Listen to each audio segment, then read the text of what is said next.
Molly Jacobs was an ordinary 15-year-old teenage girl.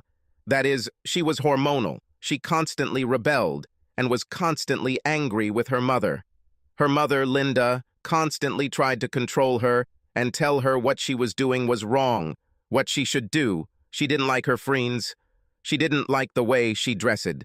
In short, she was a control freak. Linda didn't listen to Molly, never asked what was important to her. She never seemed to ask how school was going. She didn't even know who her daughter's best friends were, but she tried to control who she should hang out with and make friends with. These traits really strained their relationship, and although Molly understood that her mother only wanted the best, Linda's best would never be Molly's best. On the other hand, Molly's father, Jim, or Jimmy, as everyone called him, was completely calm and learned from a young age that there was no need to sweat the small stuff. In fact, Jimmy encouraged Molly to live as individual a life as possible, as long as she did not harm herself or others. No drugs, no sex, no bullying, no lies or omissions. If she wanted blue hair, Jimmy would say go for it. If she wants to pierce her nose, Jimmy will sign the permission slip. Jimmy was gentle, but the two hard and clear rules he had were not to lie and to always be faithful. He told Molly that she should express her feelings, must speak directly and avoid secrets. He said, "Molly, secrets can burn a hole in your personality and in your life.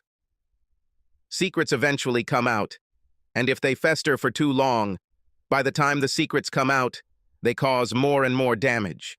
His other rule, fidelity, was formulated as loyalty and honesty to family, friends, and oneself. You must be true to your morals and ethics. You must be loyal to your friends, teaching them to make better decisions and supporting them. Because of these traits, Jimmy had many friends, and this helped him also earn a good reputation as a copyright lawyer. He was a partner in a high-tech copyright law firm, but he always made time to watch Molly's soccer and softball games, as well as any school events she was involved in. He always made time to walk, bike, fish, kayak, and camp with her because he knew she was growing up fast, and soon she wouldn't be able to do those things with Jimmy. His wife Linda visited sometimes, but usually skipped these outings, so Molly and her father formed an incredibly close bond, and Linda was even a little jealous of it. Every Wednesday, Linda had the day off, and she told Jimmy and Molly that she would use the day to cook, or catch up on housework, or go shopping, and maybe visit her mother and father. On Wednesdays, when Molly returned home, she repeatedly saw Jimmy's older brother, Dan, driving his pickup down the street as if he had just been at their house. When she asked Linda if Uncle Dan was visiting, Linda would sometimes answer no, which seemed odd because his truck was parked on their block. Sometimes Linda would say that, yes, Dan would come over to ask her about a landscaping project he was going to help them with, or to borrow some of Jimmy's tools, or to see if Jimmy was home so he could talk to him. Molly found it all a little strange. Linda was usually home before Molly finished school at 5:30 after sports practice, and always before Jimmy, who arrived at the earliest at 6 and at the latest at 9 p.m.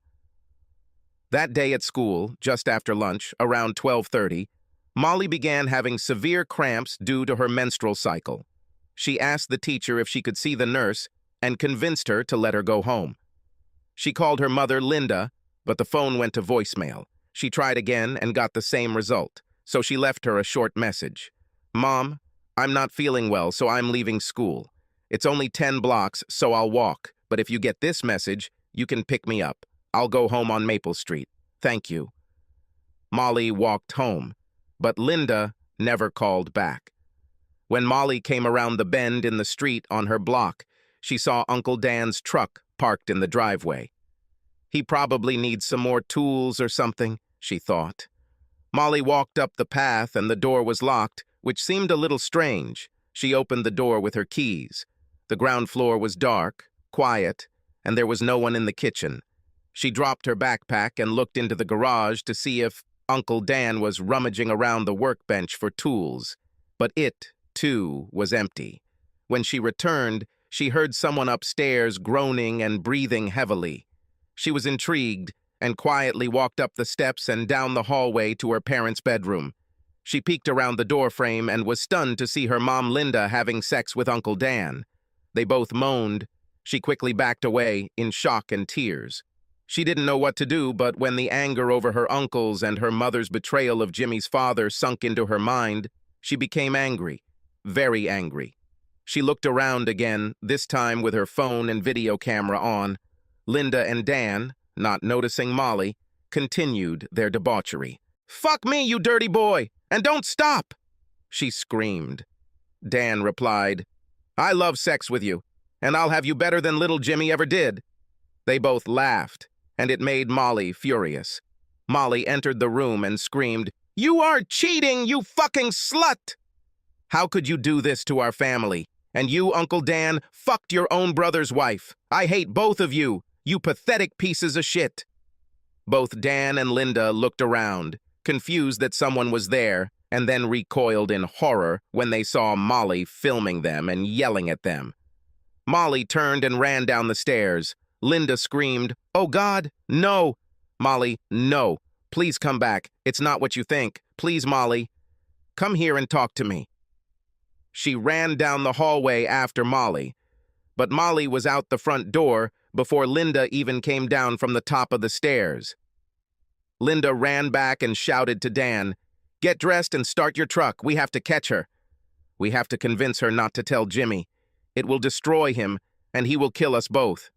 Quicker." "Oh God, what have I done?" She burst into sobs and tears, and Dan shouted, "Okay, you can cry and then feel a pang of guilt, but now get dressed and let's go." Molly ran through the backyards. Her phone rang. It was Linda calling. Molly didn't answer, and the phone went to voicemail. She ran to the 9 Mile Creek nature trails. He and his father walked and jogged along these paths, and they had a favorite resting place that was located between 5 massive cottonwood trees. They called it Our Trees, and sometimes they would race each other along the trail to see who could get there first. Molly climbed behind the trees, sat down, put her head on her knees, and began to cry. How would Mom do this to her father and her? How could Uncle Dan cheat on Jimmy, his brother, with his wife? She was crying, tears flowing down her cheeks. She continued to ignore her mother's calls. She didn't want to talk to her, not now and probably never again. She was desperate, and when this happened, she always reached out to her father. By this time, Linda had called Molly many times, but no one answered. She saw and responded to Molly's voicemail saying she wasn't feeling well, was leaving school, and was looking for a car. While Linda was kissing and caressing Dan, she ignored the calls, deciding that it was most likely Jimmy calling, and the last thing she wanted was for the caresses to be interrupted by a call from her husband. She felt a mixture of guilt, along with a sense of lust and excitement for doing something wrong and secretly, which added the thrill to her life that she needed. She's been sleeping with Dan behind Jimmy's back on Wednesdays for about 10 weeks now. She knew it had to end. I knew that this interfered with my relationship with my family. She knew that it would be a complete disaster for her marriage if they found out. But she simply didn't have the strength to cut Dan off. She justified herself that it was something just for her, that it would never hurt Jimmy. She didn't seem to let it interfere with her marriage, although she didn't realize that it created an emotional barrier in her relationship with her family, probably out of guilt. If only she could force herself to think about the likely outcome. How could she be so stupid as to jeopardize everything that really meant something to her? Now she hated herself for what she had done, or maybe she just hated the fact that she was caught. She didn't have time to analyze all of this right now, but she was afraid that she would have to dig deeper to understand why the hell she had taken such a risk. Now that her daughter had called her a slut and ran away, she had truly begun to understand how many people could be harmed by her actions, including herself. She didn't understand how she allowed this to happen. She loved Jimmy and Molly more than anyone in the world, and she knew that this affair would ruin her marriage, but she simply could not control the lust and excitement of indulging in this secret voice of hers. But now she couldn't bear to think about what could happen to her family, and how she had just destroyed the man and daughter she loved, and in doing so, destroyed herself. She desperately called Molly and tried to leave messages to convince her to talk and not let Jimmy know what Molly saw, as it would destroy him. Molly continued to ignore Linda's calls and decided to call her father. She called him and he picked up after the second ring. "Hey, little rebel, what's going on? Aren't you at school? Are you okay?" Jimmy heard the tears and sobs of his daughter, who was clearly suffering. "Molly, what happened? What's happened? Are you injured? Where are you? Where is your mother?" "Dad, please come quickly. I need you. I'm by the trees. Don't tell your mom or answer her calls until you get to me. Please." "Molly, why? Did you and Linda have a big fight? Are you okay? What's happening?" "Just do it, Dad. Just come quickly. No calls to or from Mom. Please, please, just do it. I'm fine, but I need you right now." "Okay, take care of yourself and don't move. I'll be there in 20 minutes. Jimmy stormed out of his office and, not wanting to waste time explaining to Beth, simply told her, "One client had a nervous breakdown, so we have to run. Tomorrow, I'll tell you everything." He ran out of the building to his SUV. His phone rang again, and he saw it was Linda. He didn't answer, as he promised Molly. He let the call go to voicemail, started the Porsche, and drove out of the parking lot across town. He pulled into the parking lot, jumped out of the car, and ran down the path in a suit, tie, and formal clothes, ran into a small fence of trees, and saw Molly curled up in a ball and crying. "Molly, Molly, please, what happened?" She threw herself into his arms, hugged him, and cried even louder, her whole body trembling with sobs. He stroked her hair and back, and after 3 to 4 minutes, she calmed down. "Molly, did someone offend you? What's happened? Did you and your mom quarrel?" There was a call from Linda on Molly's phone. There were already 10 missed calls from Linda on Molly's phone. His phone rang, and it was Linda again. He was about to answer, but Molly said, "Don't answer. We need to talk." "Dad, I don't know what to do. You always told me to tell the truth. Be loyal to your family. Don't keep secrets when they eat you up inside. But what if the truth is even worse? What if the truth destroys people? What happens next, Dad?" "Molly, I see that you are very upset and suffering. It's better to bring the ugly truth and pain out into the open where family and friends can help, support, and cope." "Okay, Dad." "Oh, Dad, I'm so sorry. Did your mom call you? If so, did she leave a voicemail? Please, let's listen." Jimmy looked at her strangely, but opened the phone and turned on Linda's voicemail. "Jimmy, I need to talk to you. Molly and I had a fight and she ran away. She's clearly upset, and I don't think she clearly understands what she saw that upset her so much. I'm looking for her. Can you call me and tell me where she might be? Or call her and tell her to call me? Jimmy, please know that I love only you and Molly and always will." It seemed like a very strange way to end the message, but Jimmy put it aside and looked at Molly. Molly let out a sarcastic growl when she heard the message. "Now let me play mine." She turned on Linda's first voicemail, and Linda could be heard sobbing as she said, "Molly, it's not what you think. It doesn't mean anything, it's just a harmless and meaningless act. Please call me and talk to me about this before you do something stupid. Please talk to me before you talk to your father." And again, Molly said, "Just a harmless act." Jimmy looked at her in confusion and wanted to ask something. "Dad, be patient," Molly said. "Let's play the next voice message from Mom." She pressed play, and Linda said, as if she were begging and pleading, "Molly, please talk to me. Don't tell anyone, especially your father. This will destroy him and our family." At these words, Molly jumped up and spat out her anger, saying, "Fuck you, Mom! Are you saying that I'm destroying the family? What nonsense! You have the nerve to pin this on me." Jimmy was completely confused and said, "Molly, you have to tell me what's going on. From the very beginning." "Dad, are you sure?" Molly asked. "You heard her. This will destroy our family. Although I think Mom has already done it anyway." Jimmy looked at her and said, "Molly, you can't go that far and not tell me. Let's get this over with. For God's sake, what's going on?" "I'm so sorry, Dad. I wasn't feeling well at school, so I decided to go home and called my mom several times, but her phone was turned off. I came home and Uncle Dan's truck was in the driveway. The front door was locked, so I opened it and went in, and there was no one on the ground floor. and then I heard a noise coming from your bedroom, and I quietly went upstairs. I am so sorry for you and me and our family. I think it's better to watch this video." She handed the phone to her father, lowered her head to her knees, and began to cry quietly again. Jimmy turned on the video, and the entire shocking, disgusting scene Molly had witnessed played out in full color and sound. It was short and ended with Molly's cry of pain and her words to Linda and Dan that snapped them out of their carnal bliss. The look on their faces when they saw Molly standing in the doorway was very hard to watch. It was a mixture of pleasure, quickly dissipating, then shock, fear, shame, guilt, anger. All this mixed up in emotions in less than 5 seconds. Jimmy turned off the phone, and now his head was bowed to his knees as tears began to fall. Why? God, why? How could she do this to us? And with my brother? How could they betray me and humiliate me like that? He couldn't bring himself to say more. Molly moved closer to him, hugged him by the shoulders, and said, "I feel the same betrayal and shock. I never want to see them again. I hate them for doing this to us, to you, and tearing our family apart." By this time, Linda had called the office directly, and his receptionist could only tell her that he had quickly run out to see a client and would not be returning today.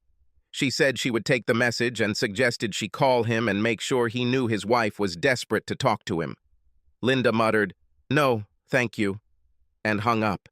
Dan and Linda gave up on the idea that they would find Molly while driving around in his truck, so he drove back to the house and pulled into the driveway. The house was dark, Jimmy's car was not there, and Molly was unlikely to return. "Linda, I hope Molly doesn't do anything rash or stupid. I hope she doesn't talk to Jimmy. You know he will never forgive us for this.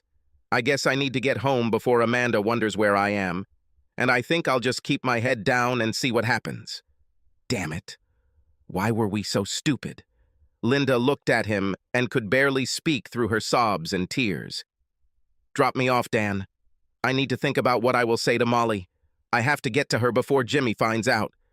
I have to convince her that it doesn't mean anything, that if she tells Jimmy, our lives will be ruined." With that, she called Molly again, and the phone went to voicemail again. "Molly?" she shouted into the microphone. Molly, I'm so sorry. Please understand that it didn't mean anything and it's over. Please call me before you talk to anyone. Please don't tell Jimmy. It will destroy us all." With these words, Linda got out of the car and returned to the house. She called Molly, knowing there would be no answer. She ran to the master bedroom, took off the sheets, and put new ones on the bed. This was her daily routine on Wednesdays after Dan left for the last 10 weeks. She sat down on the bed and cried. Why did I do this? Why would I risk my marriage and family respect for this? Come to think of it, she didn't even like Dan that much. Of course she didn't love him. Her love for Jimmy never diminished, but she looked back at her behavior and saw how she had begun to emotionally push both him and her daughter away. Why was she always so nagging at Molly? When did she stop talking openly and lovingly to Jimmy? When was the last time she made love to him and showed him any meaningful affection or connection? What the hell is wrong with her? She thought about it long and hard. I think a lot of it has to do with the excitement and trepidation of doing something behind my family's back that's just for me. It was so wrong, but that's part of what made it so exciting. And my life is so boring, and it seemed that no one else needed me. Molly didn't need me, and separated and ended her open and loving relationship with me. Jimmy didn't need any worries. He had it all in a fast-paced legal career that didn't leave much time. He devoted his time to Molly, especially after his wife emotionally pushed him away. He knew that their sex life was completely inadequate, but when he asked Linda what the problem was and whether they should hire a consultant, she refused him, saying that everything was fine. It seemed to her that his response was to emotionally withdraw from her, and it seemed that Jimmy did not need her. But now she realized that it was her fault. Dan told her how sexy and attractive she was and how much he needed her. He could not find the same comfort and feeling from his wife Amanda as he did from Linda. And since Amanda was 6 months pregnant with their second child, he didn't get much attention at home. Flirting with Dan and his constant comments about how beautiful and desirable she was eventually led them to cuddle and caress, and it was only a matter of time before it turned into all-consuming, lustful sex. But now, Linda remembered the look of hurt, pain, disgust, betrayal on Molly's face. Molly called her a cheap slut, and she couldn't agree more. Then she thought about Amanda, about Dan and Jimmy's relationship, about his parents and his parents. Why am I only now realizing how painful and terrible this is? I ruined my life and did it without even thinking about the possible consequences or why I did it. She fell onto the bed, curled up in the fetal position, and cried until a restless sleep overtook her. Jimmy and Molly just stood by the trees, crying and talking to each other from time to time. "What are we going to do, Dad?" "Molly, I don't know what to do. I feel so much anger and pain because I was hurt by the woman I loved and shared my life with, and the older brother who I grew up with and who I thought would always have my back. And now you too are in the middle of this mess, knowing that our family life will never be the same. I don't know if I can even look at Linda, let alone forgive her, but she is your mother, and you always need to have a relationship with her. Although it may seem difficult to understand now, but for now, let's just get a hotel room and try to calm down, rest for the night, and deal with how we feel tomorrow." With these words, they went to the center and rented a room at the Hilton Hotel. Jimmy's idea was that tomorrow he would work from his hotel room and call the school office and say that Molly was sick. They could decide what to do next over the weekend.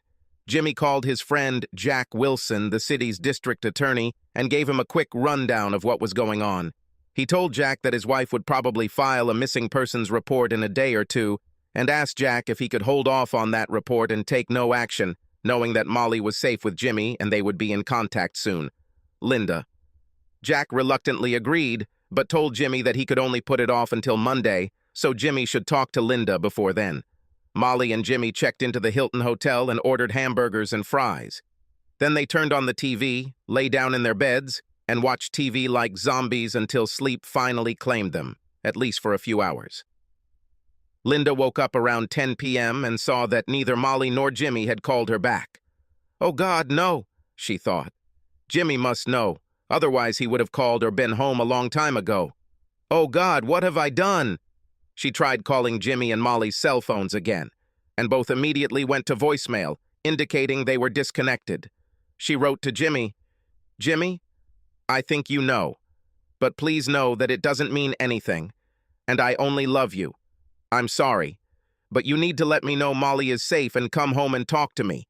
Please let me explain." She really didn't know how or what Jimmy would explain. Would he want to know the details? Would it be better if it was just one time and one mistake? She began to think about her story and what she would tell him. She waited until midnight for a return call or text message, and when there was no response, she crawled under the covers and tried to sleep. It was a restless, sleepless night, full of tears and self-hatred for what she had done and the pain she had caused. In the morning, Jimmy and Molly woke up early and went to the Hilton for breakfast. Jimmy called the school and said that Molly would be home for 2 days, and also called his work and said that he would work from home on his cell phone and on his computer if necessary, and asked that they only call him for urgent matters. He looked at Molly and said, "Molly, I'm so sorry for what you saw and that you were dragged into this terrible situation. I think you are entering adulthood, and all the challenges that life can throw at you have come sooner than I ever hoped. Here you are 15 years old, and I'm afraid that now you will see from an adult point of view how important those things that I talked about are. Loyalty, honesty, truth. Be true to your morals and ethics. You see, there are ugly things in life, but you must do your best to live by your own code of right and wrong. Mom, for some reason, threw that code out the door with her actions with your Uncle Dan, and the loss of trust and deception cannot be undone. I'm going to think about what action to take, and I think that since you're stuck in this with me, I'll let you go ahead and be with me every step of the way and help decide what becomes of our family. First, I'm going to call Dan right now and find out what the hell's going on." Jimmy dialed Dan's number, Dan picked up the phone and said, "I'll go out so as not to bother Amanda." We just got out of bed. He ran down the stairs, went out onto the porch and said, "What's going on?" Jimmy's anger boiled and he said, "What the fuck do you mean that's going on? I think you better tell me what's going on. I want you to tell me honestly and without any nonsense why, when, and for how long you sleep with my wife." Dan immediately stopped talking and said, "Jimmy, I'm so sorry, man. It just happened. And once we started, we kept coming back for more. But it wasn't about you, Jimmy. And it's not that we're in love or even that interested in each other. It was purely sex. It was just physical relief and an instant feeling of lust and excitement. I'm so sorry, Jimmy, but it didn't really mean anything to either of us. Jimmy, have you spoken to Linda? I think you should ask her these questions." "I'm asking you, asshole. How long?" Dan said shyly. "The last 10 weeks, Jimmy. Every Wednesday, always at your home." Jimmy shouted, "Why? Why did you betray me?" "Jimmy," Dan said, "it's not about you. It just happened. I just wasn't getting much sex with pregnant Amanda, and I was so horny and attracted to Linda and started pursuing her and ended up getting her to kiss and make out with me, and one thing led to another, and then we ended up in bed. I'm really sorry.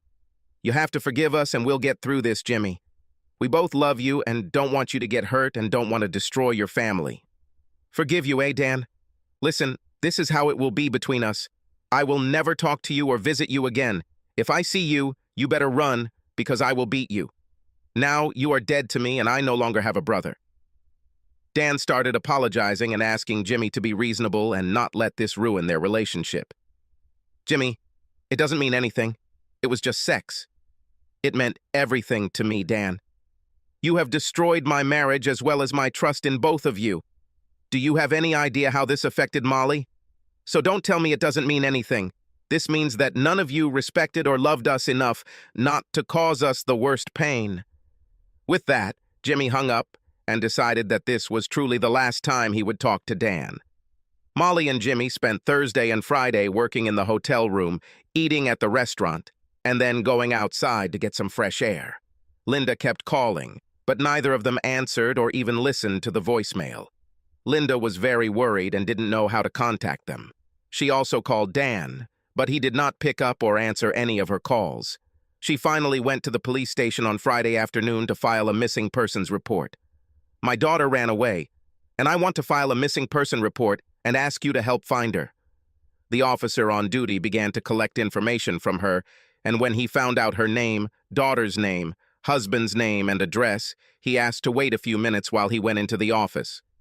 A few minutes later, Jack Wilson, the district attorney, came out and introduced himself. He led Linda into the interrogation room and asked her to sit down. "Mrs. Jacobs, I am a friend of your husband, Jimmy. I want you to know that Molly is okay. She's with Jimmy, and he called me and said, 'You might be coming over to file a missing persons report.' I have an agreement with him that I will give him an opportunity over the weekend to contact you before taking any action on the missing person report. Molly is with him, they're both safe, and that's all I can tell you for now. He will be in touch, and if he is not there by Monday morning, call me and I will take action." With these words, he handed her his business card and led her to the exit. She felt his accusing gaze and lack of respect as he stood up and led her towards the exit. She guessed that Jimmy had told him the story and decided that she wouldn't get anywhere by arguing. Jimmy had a lot of friends, and they had his back. She walked to the car, sat down, and cried again. Back at the Hilton, Jimmy looked at Molly and said, "Well, I think we should at least talk to your mom and tell her you're okay." "Do you want to talk to her?" "No, Dad. I don't think I ever want to talk to her again. I can't think of any reason why I would accept what she did, and I can't think of any apology that would be acceptable. How do you even know she's telling you the truth? How can you trust her again? Molly, we are hurt, shocked, and betrayed right now. But time will lessen this pain, and we will have to decide if we want to move on or try to fix the family. I'm thinking maybe we should drive up to the house, give her a chance to be truthful about the affair, and then decide. We at least need more clothes and toiletries if we are going to stay in a hotel. And you also have to go back to school on Monday, so you need to grab your backpack and books and get ready. You know what? Today is Sunday. Let's go there and give her the opportunity to tell her part of the story. And then we'll decide to stay or take our things and leave. I think we owe it to her to give her a chance to be truthful and tell us what, why, where, for how long. Molly and Jimmy drove up to the house and walked through the front door. The house was quiet and dark except for the kitchen. They entered the kitchen where Linda was sitting, drinking coffee and looking into her cup. She looked as if she had aged 10 years since he had seen her. The face was swollen with red spots. Her eye makeup had been partially washed away by her tears, and she hadn't washed it off or replaced it. My hair was a mess, unkempt and unwashed. When she looked up and saw them, she immediately jumped out of her chair and tried to run to Molly and hug her. Molly raised her arms and pushed her away, then walked around to the other side, avoiding contact with her mother. Jimmy did the same. Linda, we're back to talk to you about what you did and why you think you did it. You've caused us both great pain. You've lost our love and trust in you, and I don't know if there's any closure to what Molly saw and what she recorded on video. I want to at least give a chance to tell my side of the story. Linda was crying slightly, and her nose was running. She grabbed a tissue, wiped her eyes, blew her nose, and looked at them both. I'm really sorry. Please know that this has nothing to do with either of you. I love you both more than life itself and don't want to lose you. Jimmy, it was just sex. It didn't mean anything. This was the first and only time this happened, and it will never happen again. We can get through this. Don't leave our marriage because of a one-time mistake and meaningless sex. Having told this lie, she turned away, and when she looked back, she saw that Jimmy was ready to explode with anger. Looking at Molly, Jimmy said, I think we'll go with Plan B. Molly left the kitchen and went up to her room to pack her clothes and personal items and grab her backpack. After Molly left the room, Jimmy looked at Linda and shouted, So, you're going to use all the standard bullshit lines instead of telling me the truth. It was just meaningless sex. It didn't mean anything. Oh, and by the way, your nonsense about this being the first and only time really shows me that you have no problem with lying and deception. I talked to Dan, and I know this has been going on for 10 weeks, and I saw a video of you committing adultery with him and humiliating me while you were doing it. So, who's lying? You or Dan? I know it's you, and I know I won't get any truth or understanding from talking to you. I told Dan that he was dead to me, and I would never see or speak to him again. It's not so easy to do with you, but at the moment that's exactly how I feel. And don't tell me that our marriage is ruined because of one mistake. It wasn't just one mistake, it was an ongoing affair that you wouldn't have stopped if Molly hadn't walked in on you, and you seem to be only worried about being caught. You betrayed and disrespected your family, and did this to my brother, and in my bed. So don't tell me that I'm giving up on marriage when you gave up on it the first time you started flirting and having an emotional and then sexual relationship with Dan. How do you think your 15-year-old daughter will be able to cope with what she saw? With that, Jimmy turned and ran upstairs to the bedroom. Linda collapsed on the floor, sobbing. She thought she could help her case by lying about how long the affair lasted and trying to tell him that it was pointless and he should forgive her. She had never seen him so enraged, and now she wondered if there was even a chance of reconciliation with her husband and daughter. She was shocked by the pain and anger caused by her betrayal that she saw on their faces. A few minutes later, Molly and Jimmy came down with full suitcases.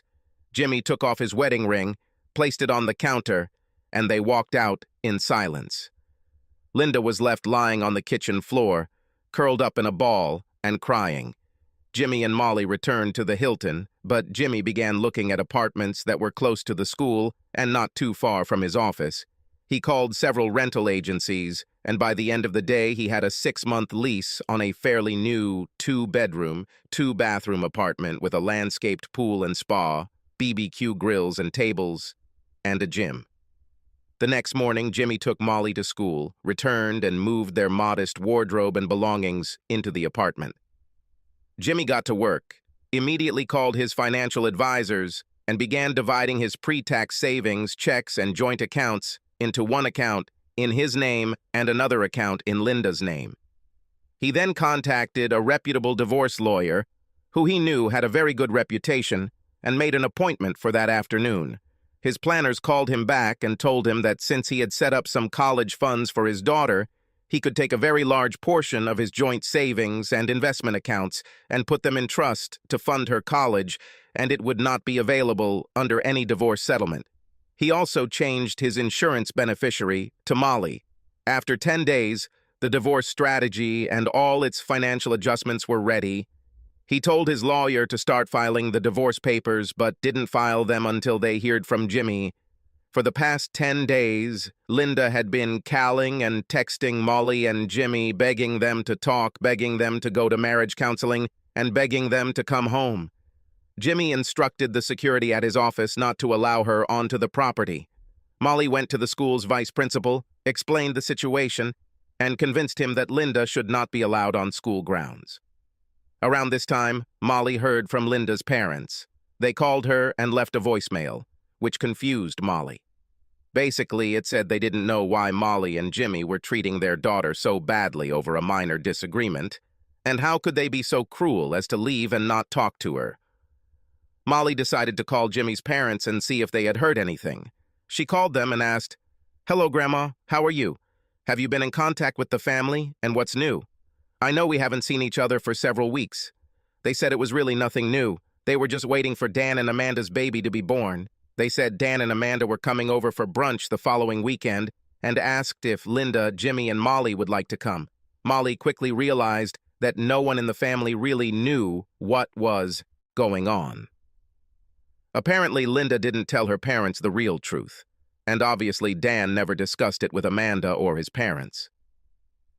That same evening, Jimmy received a call from Linda's sister, Sherry, who scolded him for taking Molly and leaving Linda for such a minor reason as a disagreement about Molly and her friend's schoolwork.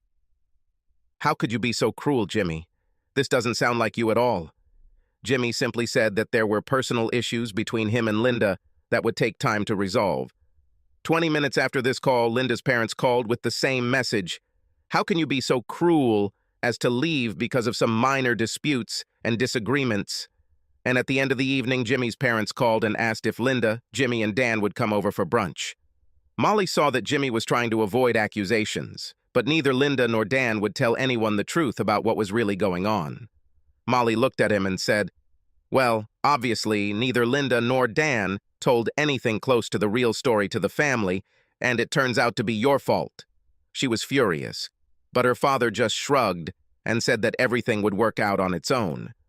2 weeks later, after much soul-searching, self-reflection, and conversations with Molly, Jimmy decided that his love for Linda, the pain of being betrayed, the deception and unwillingness to admit that she had not kept her wedding vows was too much for him to forgive.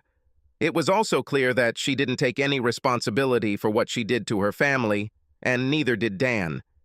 He decided it was all over and asked his lawyers to serve Linda with divorce papers. Linda sat at home, trying to decide what strategy she could use to get Jimmy and Molly home so she could work on repairing her relationship.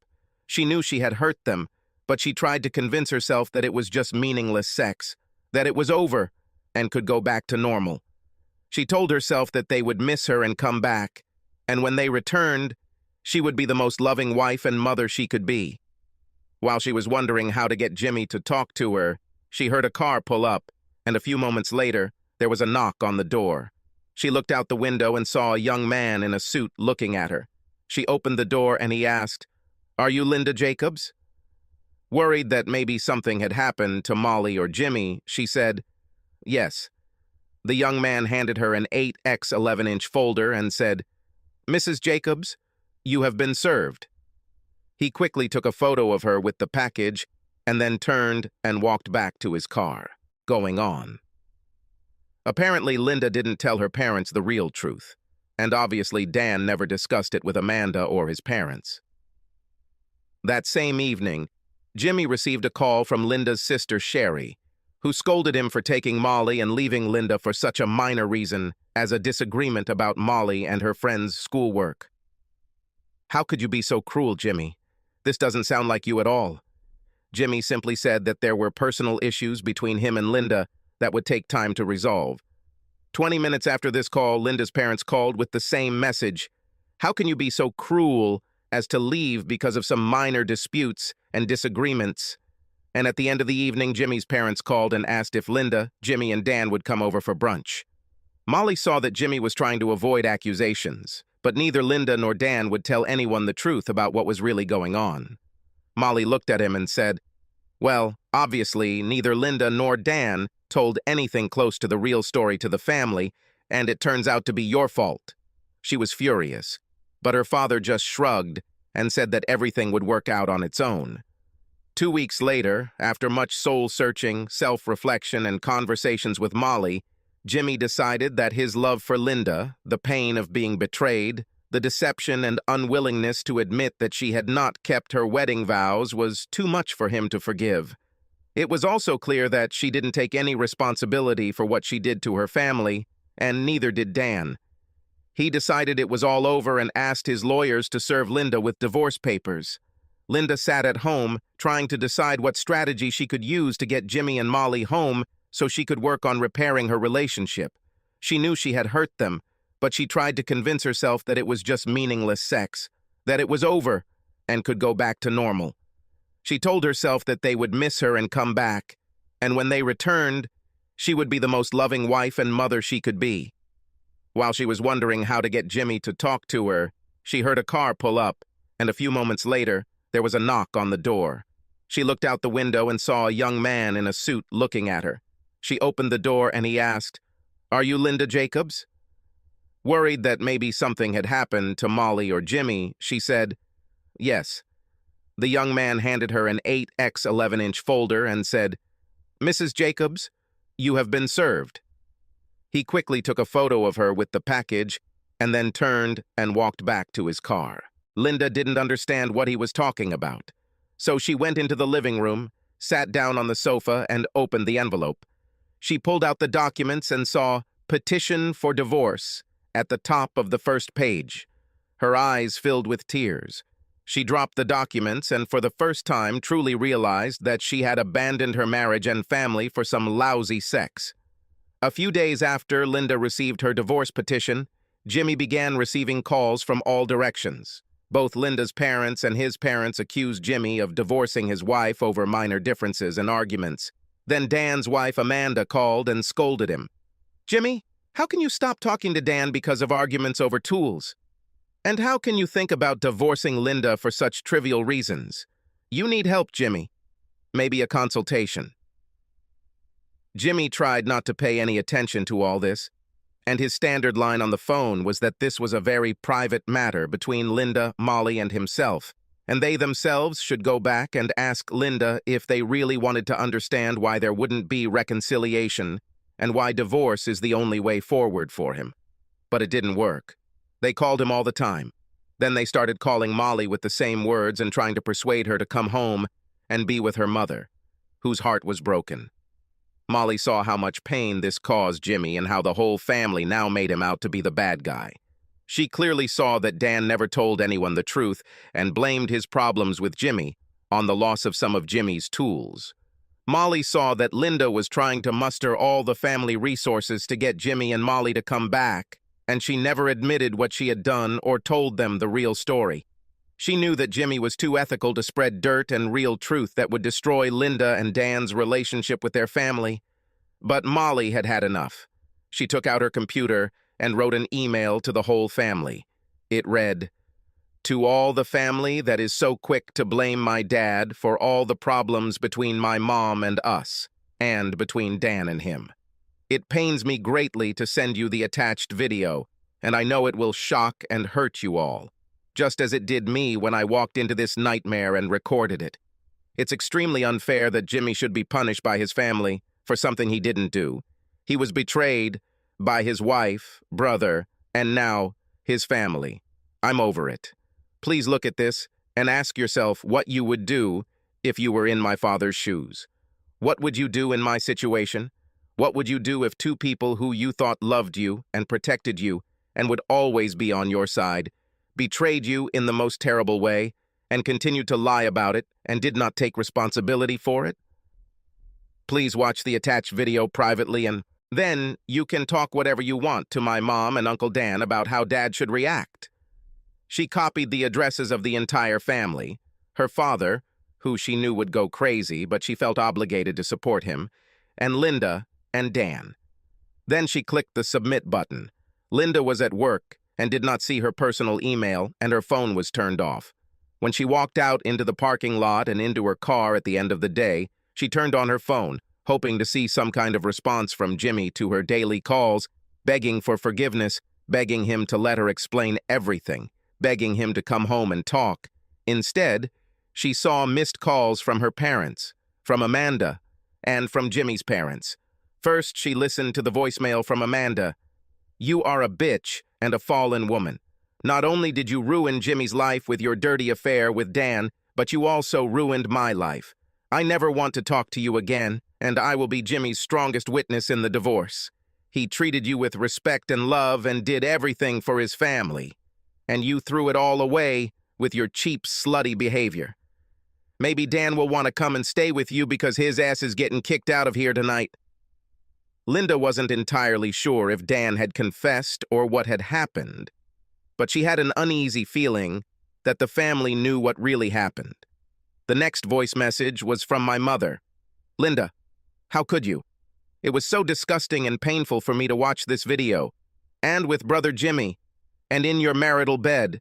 And then poor Molly comes in and sees how her mother and uncle disgustingly betray her father, herself, and the whole family. How could you?" Linda fell into the driver's seat and began to cry. She opened her email on her iPhone and saw a letter from Molly. She didn't want to open the video because she was pretty sure she knew exactly what it was, but she only did it to see what it would look like from the rest of the family's point of view. It wasn't just the disgusting sex acts, but she heard them with Dan loud and clear again.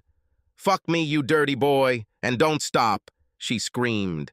Dan replied, "I love sex with you, and I'll have you better than little Jimmy ever did." And if that wasn't enough, it was the way they laughed together and shared their cruel joke. And then, of course, Molly's pain, shock, and rage as she screamed, "You're a cheating fucking slut! How could you do this to our family? And you, Uncle Dan, fucked your own brother's wife. I hate you both, you pathetic pieces of shit." Linda knew it was over. Her attempts to get her family to help and to get Jimmy to talk to her and change his mind were gone forever. What was she thinking? More lies, more disrespect, and unwillingness to admit their actions were perhaps as bad as the illicit relationship itself. She realized that she was simply deceiving herself. With Jimmy, there was no turning back. He was too offended, and she realized that she had forever lost any close and loving connection with her daughter. She no longer had the right to even act like a parent towards her. Any advice or guidance she gives her will be a hypocritical joke. She cried for an hour in the parking lot before she was able to start the car and drive home. 3 weeks later, Jimmy's lawyer called and said that since she had not signed or returned the divorce papers, he scheduled a court hearing in 2 weeks. He suggested that she hire a lawyer and prepare. Linda turned to a divorce lawyer on the advice of a friend who had cheated on her husband and gone through a divorce. She was honest and open with the lawyer about what she and Dan did and how she got to this point. After studying the documents, the lawyer told her, "Your husband is quite generous in that he shares everything 50-50. It doesn't seem like he's hiding any money or trying to hurt you by releasing the video, except for one thing. He is asking for 100% custody of your daughter. This is very rarely granted by the judge, so at this time I think we just go to court, deny that part of the divorce petition, and leave it up to the judge." When they appeared in court, it was the first time she had seen Molly or Jimmy for 8 weeks. They looked rested, and Molly looked older and more mature than Linda remembered her. Neither Jimmy nor Molly even looked at her, and when she tried to talk to them in the hallway, they simply turned and walked away. "I'm so sorry, please don't hate me forever. I know I don't deserve forgiveness, but I can't stand the thought of you hating me forever. If you could find even some kind of relationship in your heart, I would be very grateful to you." With these words, they entered the courtroom, and the trial began. When they got to the 100% custody part, the judge balked and was ready to make a standard 50-50 decision. At that moment, Jimmy's lawyer looked at Molly and said to the judge, "Before you finally decide on my clients, my daughter asked me to come over and quickly talk to you." The judge replied that this was very unusual, but given her age, I would allow it. Molly stepped forward, and both lawyers also came to the bench to listen. "Please, Your Honor." Molly turned to the judge. "I don't want to live with my mother. She caused irreparable damage to our relationship. If you award her custody, I can honestly say I will run away. I won't stay at her house even one night." I want to ask you to watch this short video and understand that this is exactly what I encountered one day when I came home early from school. The man in the video is my uncle, my father's brother. This has been going on for 3 months now and probably wouldn't have ended if they hadn't been caught. With these words, she turned on the video and handed the judge her phone. His behavior and body language changed as he watched the video. He returned the phone and asked everyone to return to their seats. He said, "I am going to give 100% custody to the father as requested. Therefore, there will be no child support from my father, and because of his salary, I will not ask my mother to pay child support. With respect to custody, however, I am going to establish that the mother receives a weekly 2-hour visit with her daughter. The first 6 months of the visit will be spent on a counseling session which will be paid for by the father. He is invited, but his presence is not required. This consultation will be an attempt to find out whether mother and daughter can establish a relationship for the benefit of their future lives." With these words, the judge dismissed the hall, stood up, and retired to his chambers. Linda leaned over the table and cried when she heard Jimmy's 100% custody order over Molly, but at least she had a glimmer of hope that, with the help of a psychologist, she could begin some kind of relationship with her daughter and, perhaps, with Jimmy. This was all she expected in life now, and she desperately wanted to at least make sure her daughter knew that her mother loved her. Linda wanted Molly to understand that not only had she hurt Molly, Jimmy, and the entire family, but she had ruined her life. The destruction affected everyone, and perhaps the greatest pain Linda's affair caused was her own. 1 year later, consultations with Linda and Molly went quite well. Linda was able to better understand why she might have done what she did. Molly could clearly see that Linda was in as much, or perhaps even more pain than Jimmy and her, which of course did not mean that Molly could forgive or ever justify her mother. Molly began to sometimes spend weekends at Linda's apartment. Linda learned to treat Molly like an adult, let her make her own decisions, and never criticize her daughter for these decisions. Linda kept apologizing until one day, Molly told her to just leave it. Leave it in the past and never talk about it again. Linda tried to get any information about Jimmy out of her that she could, such as what he looked like, whether he was dating anyone, whether he looked happy. Molly saw that Linda loved him very much, but she knew that Jimmy would never find it in his heart to trust her or love her again. So Molly never encouraged her mom to become obsessed with Jimmy, but instead encouraged her to start dating and find new ways in life, own life. Jimmy never attended any counseling. He was able to rekindle his relationship with his parents and had a close relationship with Amanda and her children. She left Dan and was rebuilding her life. Jimmy, true to his word, never responded to any of Dan's or his parents' attempts to get him to make peace with Dan. If Dan was going to a holiday party, dinner, or event with his parents, Jimmy didn't show up. Jimmy hadn't spoken to or seen Dan in a year and was happy with his decision to never see or talk to Dan again. Last year, Jimmy devoted himself entirely to his relationship with Molly, firstly, and work, secondly. He didn't date anyone, didn't go to parties with guys. Molly encouraged him to start a new life and date, and she felt that he might be close to joining the dating scene again. Linda looked back on her actions and kicked at herself for what she had done. A 10-week affair of meaningless sex exhilarating for the moment, but ruinous for the lives of everyone she truly cares about. The guilt and pain she caused through her actions never left her. She knew that her life would never be the same as it once was. Actions in life have consequences, and she was stupid enough to think nothing of it when she was overcome by lust and the cheap thrill of illicit sex.